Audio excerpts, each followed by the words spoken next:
أعوذ بالله من الشيطان الرجيم. بسم الله الرحمن الرحيم. ألم تر إلى الذين بدلوا نعمة الله كفرا وحلوا قومهم دار البوار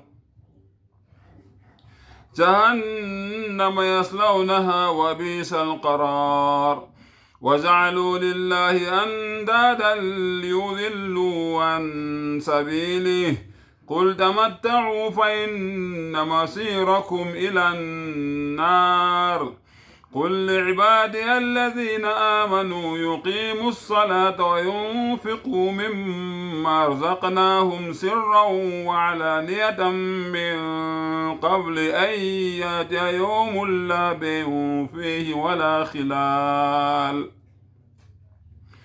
الله الذي خلق السماوات والأرض وأنزل من السماء ماء فأخرج به من الثمرات رزقا لكم وسخر لكم الفلك لتجري في البحر بأمره وسخر لكم الأنهار وسخر لكم الشمس والقمر دائبين وسخر لكم الشمس والقمر دائبين وسخر لكم الليل والنهار وآتاكم من كل ما سألتموه وإن تعدوا نعمة الله لا تحصوها إن الإنسان لظلوم كفار.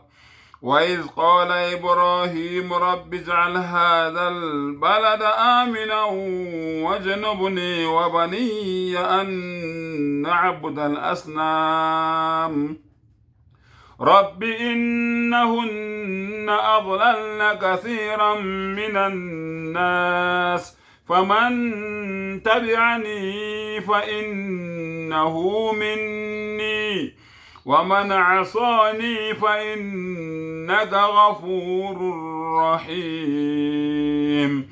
ربنا إني أسكنت من ذريتي بواد غير ذي زرع عند بيتك المحرم ربنا ليقيموا الصلاة فاجعل أفئدة من الناس تهوي إليهم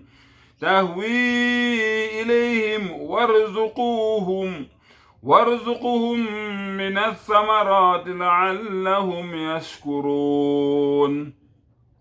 ربنا إنك تعلم ما نخفي وما نعلن وما يخفى على الله من شيء في الأرض ولا في السماء. الحمد لله الذي وهب لي على الكبر إسماعيل وإسحاق إن ربي لسميع الدعاء. رب اجعلني مقيم الصلاة ومن ذريتي ربنا وتقبل دعاء. ربنا اغفر لي ولوالدي وللمؤمنين يوم يقوم الحساب.